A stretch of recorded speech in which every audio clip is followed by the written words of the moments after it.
Apocalipse, capítulo 13. Depois vi um monstro que subia do mar.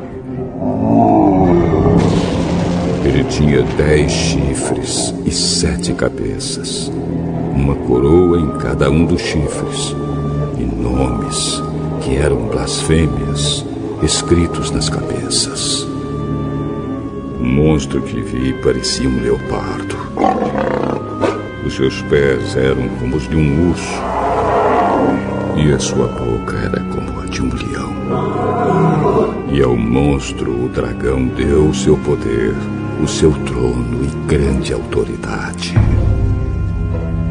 Uma das cabeças do monstro parecia que tinha recebido um golpe mortal, mas a ferida havia sarado. O mundo inteiro ficou admirado e seguiu o monstro. Todos adoravam o dragão porque ele tinha dado a sua autoridade ao monstro. Eles adoravam também o monstro, dizendo: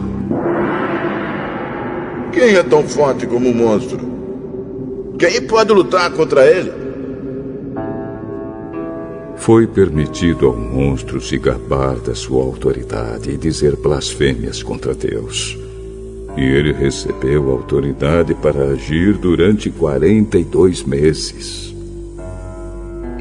Ele começou a blasfemar contra Deus, contra o seu nome, contra o lugar onde ele mora e contra todos os que vivem no céu. Foi permitido que ele lutasse contra o povo de Deus e o vencesse. E também recebeu autoridade sobre todas as tribos, nações, línguas e raças. Todos os que vivem na terra o adorarão, menos aqueles que desde antes da criação do mundo têm o nome escrito no livro da vida, o qual pertence ao Cordeiro que foi morto. Portanto, se vocês quiserem ouvir, escutem bem isto. Quem tem de ser preso será preso. Quem tem de ser morto pela espada será morto pela espada.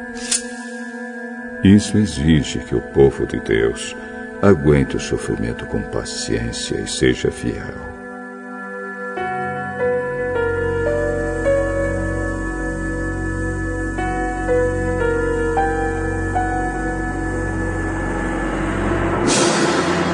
Então vi outro monstro que subia da terra.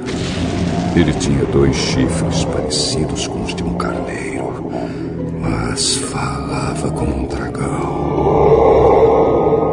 Usava toda a autoridade do primeiro monstro na sua presença.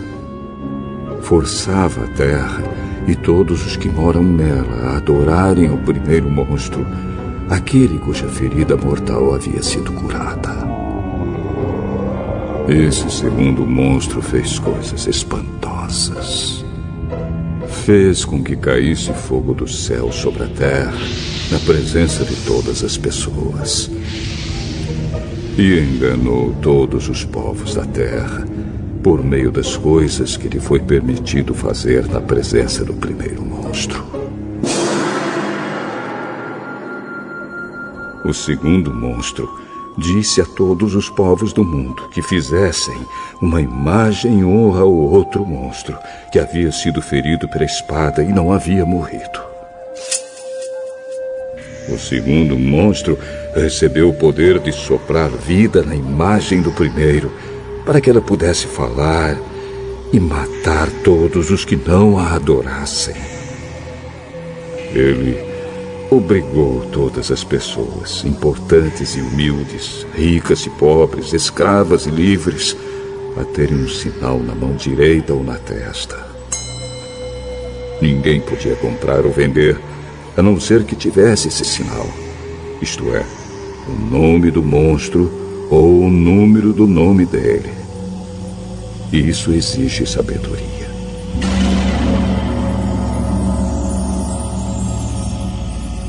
Quem é inteligente pode descobrir o que o número do monstro quer dizer. pois o número representa o nome de um ser humano.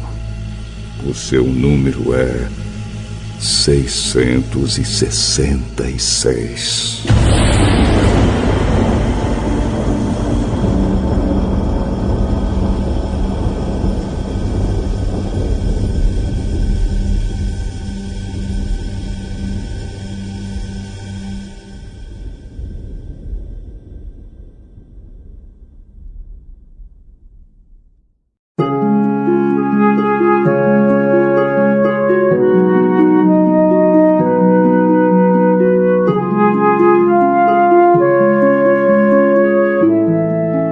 Esther, capítulo 3.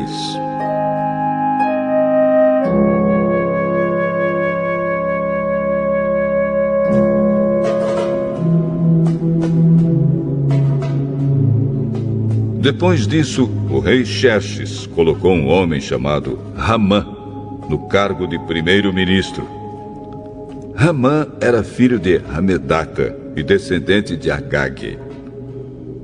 O rei ordenou que todos os funcionários do palácio se curvassem e se ajoelhassem diante de Hamã em sinal de respeito. E todos os funcionários começaram a fazer isso, menos Mordecai. Ele não se curvava, nem se ajoelhava. Aí os outros funcionários perguntaram a Mordecai por que ele não obedecia à ordem do rei. Todos os dias, eles insistiam com ele para que obedecesse, mas não adiantava. Ele explicava que não obedecia porque era judeu. Então, eles foram contar isso a Hamã para ver se Mordecai continuaria a desobedecer a ordem do rei. Hamã ficou furioso quando viu que Mordecai não se ajoelhava em honra dele. E quando lhe disseram que Mordecai era judeu, Hamã achou que não bastava matar somente Mordecai. Ele fez planos para matar também todos os judeus que havia no reino de Xerxes.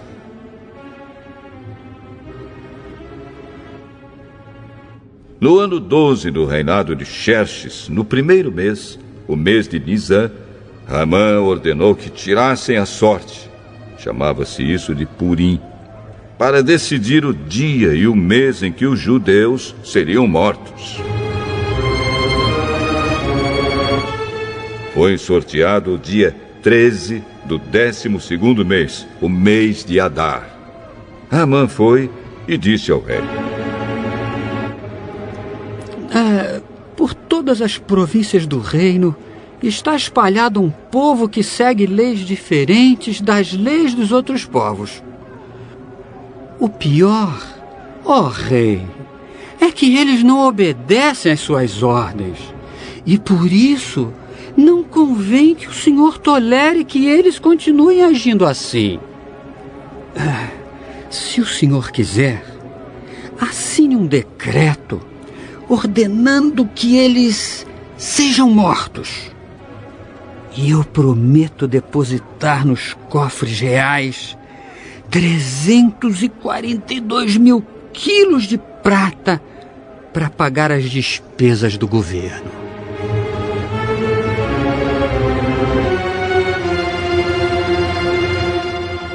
O rei tirou o seu anel sinete, que servia para carimbar as suas ordens, e o deu a Hamã, filho de Hamedata e descendente de Agag, o inimigo dos judeus. E o rei lhe disse: fique com seu dinheiro. E essa gente eu entrego nas suas mãos. Faça com eles o que quiser. No dia 13 do primeiro mês, Hamã mandou chamar os secretários do palácio e ditou a ordem. Ele ordenou que fosse traduzida para todas as línguas faladas no reino e que cada tradução seguisse a escrita usada em cada província. A ordem devia ser enviada a todos os representantes do rei, aos governadores das províncias e aos chefes dos vários povos. Ela foi escrita em nome do rei, carimbada com o seu anel sinete e levada por mensageiros a todas as províncias do reino.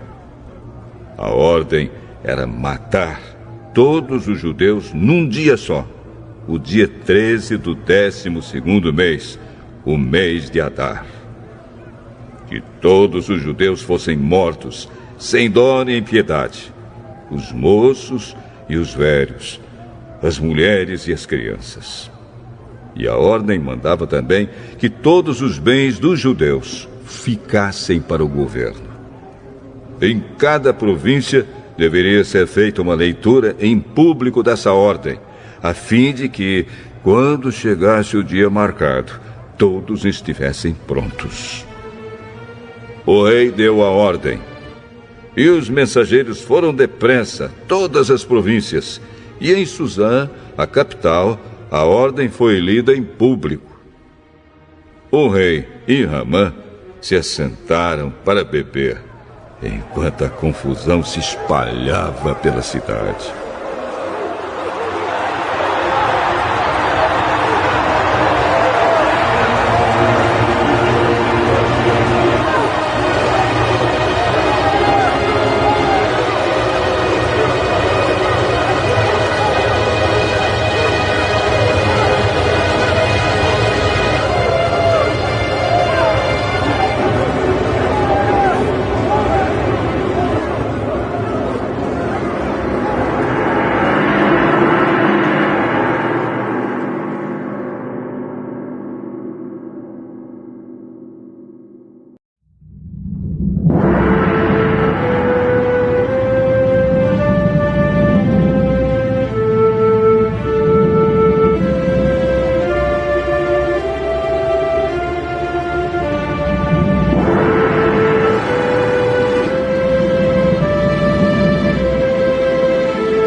Esther, capítulo 4.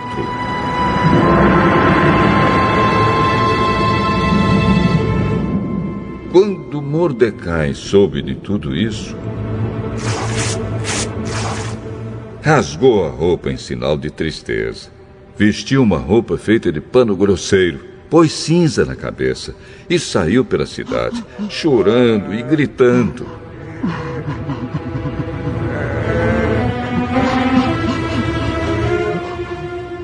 Quando chegou à entrada do palácio, ele não entrou, pois quem estivesse vestido daquela maneira não podia entrar.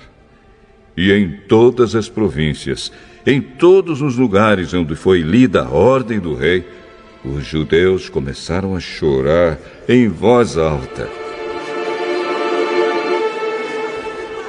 Eles se lamentaram, choraram e jejuaram. E muitos deles vestiram roupas feitas de pano grosseiro e se deitaram sobre cinzas.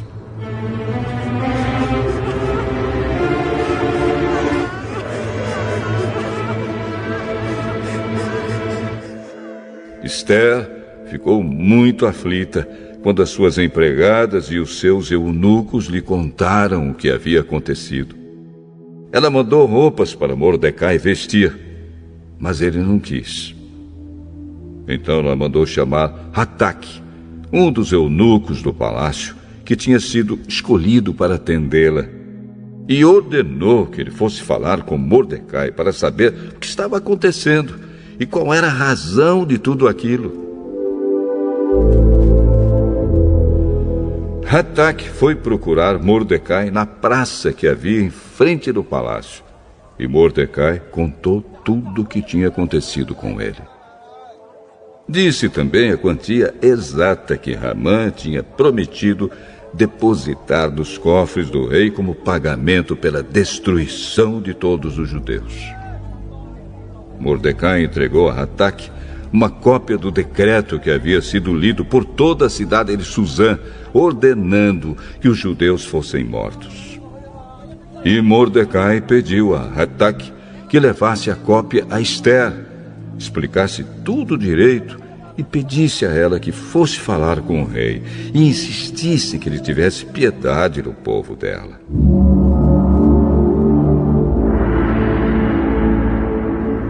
Hataque fez o que Mordecai tinha pedido, e Ester mandou Hataque entregar a seguinte resposta a Mordecai. É do conhecimento de todos, desde os servidores do palácio até os moradores de todas as províncias, que ninguém, seja homem ou mulher, pode entrar no pátio de dentro do palácio para falar com o rei, a não ser que tenha recebido ordem para isso. A lei é esta: quem entrar sem licença do rei será morto, a não ser que o rei estenda o seu cetro de ouro para essa pessoa. E já faz 1 mês que o rei não me manda chamar.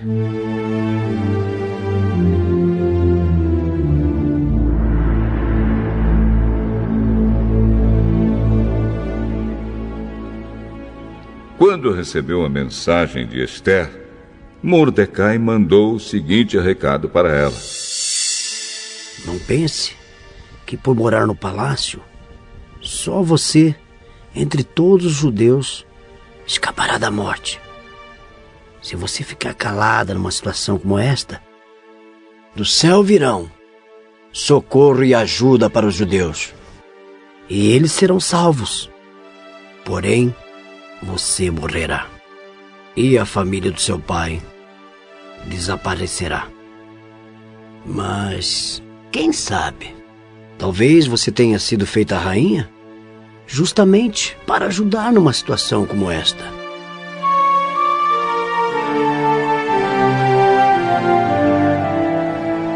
Ester enviou a Mordecai a seguinte resposta. Vá e reúna todos os judeus que estiverem em Suzã, e todos vocês jejuem e orem por mim. Durante 3 dias não comam nem bebam nada, nem de dia e nem de noite.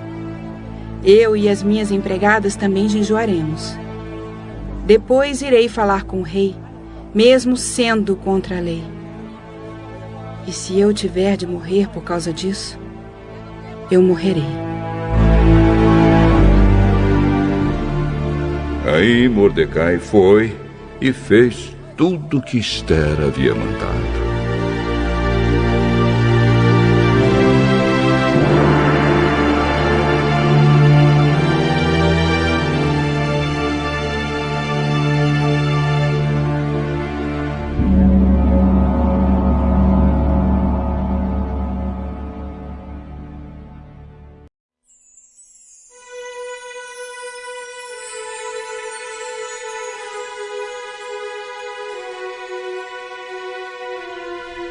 Salmo 106. Aleluia! Deem graças a Deus, o Senhor, porque Ele é bom e o seu amor dura para sempre. Quem pode contar todas as coisas maravilhosas que Ele tem feito? Quem pode louvá-lo como Ele merece? Felizes são aqueles que vivem uma vida correta, aqueles que sempre fazem o que é certo. Lembra de mim, ó Senhor, quando abençoares o teu povo. E quando o libertares, liberta-me também a mim. Deixa que eu veja o teu povo progredir e que eu tome parte na felicidade da tua nação, na alegria daqueles que pertencem a ti. Nós temos sido maus e perversos. Pecamos como os nossos antepassados pecaram. Quando estavam no Egito, eles não entenderam os feitos maravilhosos de Deus. Esqueceram que muitas vezes Ele havia mostrado o seu amor por eles, e eles se revoltaram perto do mar, o Mar Vermelho. Mas, para mostrar o seu grande poder, Ele os salvou como havia prometido. O Senhor Deus deu ordem, e o Mar Vermelho secou. Ele fez com que eles o atravessassem como se estivessem pisando terra seca. Ele os livrou das mãos daqueles que os odiavam. Ele os salvou dos seus inimigos. As águas cobriram os inimigos, não escapou nenhum. Então o seu povo acreditou nas promessas de Deus e cantou louvores a Ele. Mas logo esqueceram o que Deus tinha feito e agiram sem esperar o seu conselho. No deserto, eles se deixaram levar pelos seus desejos e puseram Deus à prova. Então ele deu o que pediram, mas lhes mandou também uma doença terrível. Ali, no seu acampamento, eles ficaram com inveja de Moisés e também de Arão, o sacerdote dedicado ao serviço do Senhor. Então a terra se abriu e engoliu Datã. Abirão e a sua família também foram engolidos. Fogo desceu sobre os seguidores deles e queimou aquela gente má. No Monte Sinai, os israelitas fundiram um bezerro de ouro e adoraram aquele ídolo que haviam feito. Trocaram a glória de Deus pela imagem de um animal que come capim.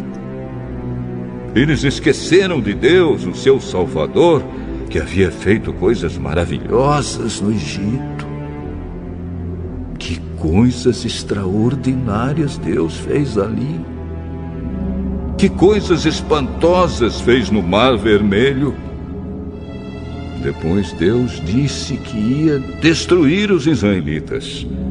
Porém, Moisés, o seu servo escolhido, enfrentou Deus e não deixou que a sua ira os destruísse. Mais tarde, porque não acreditaram na promessa de Deus, eles não quiseram entrar em Canaã, aquela terra tão agradável. Eles ficaram nas suas barracas, se queixando, e não quiseram dar atenção a Deus, o Senhor. Então o Senhor lhes deu um aviso solene. Ele os faria morrer no deserto. Espalharia os seus descendentes entre as nações pagãs, deixando que morressem em países estrangeiros. Depois o povo de Deus se ajuntou no Monte Peor para adorar o Deus Baal, e eles comeram da carne dos sacrifícios oferecidos a deuses sem vida. Com as suas ações, eles fizeram com que Deus ficasse irado e foram atacados por uma doença terrível.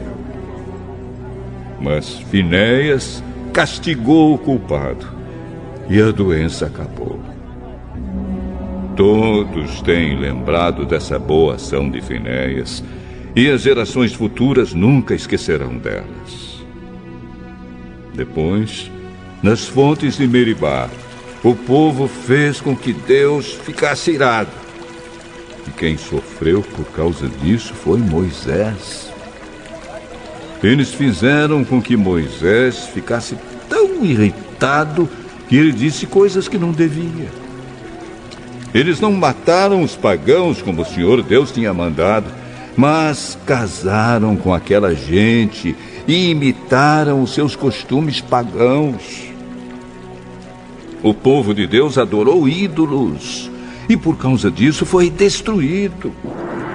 Eles ofereceram seus próprios filhos e filhas como sacrifício a deuses pagãos.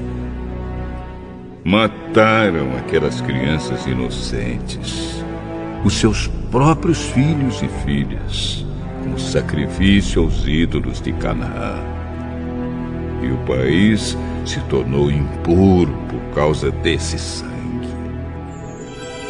Fazendo essas coisas, eles se corromperam e foram infiéis a Deus. Então o Senhor ficou irado com seu povo. Ficou muito aborrecido com eles. Ele os abandonou nas mãos dos pagãos e estes os dominaram. Os israelitas foram maltratados pelos seus inimigos e ficaram debaixo das ordens deles. Muitas vezes Deus livrou seu povo, mas eles preferiram se revoltar contra ele e se afundar ainda mais no pecado. Porém, quando pediram a sua ajuda, Deus os ouviu e se voltou para eles quando estavam aflitos. Por causa deles, Deus lembrou da sua aliança e por causa do seu grande amor, ele mudou de ideia. Deus fez com que aqueles que os levaram como prisioneiros tivessem pena deles. Ó Senhor, nosso Deus, liberta-nos, tira-nos do meio dos pagãos e leva-nos de volta para nossa terra. Assim, nós te daremos graças e com prazer te louvaremos, ó Santo Deus. Louvemos o Senhor, o Deus de Israel. Louvem o Senhor agora e sempre. Que todos os povos da terra digam: Amém. Aleluia.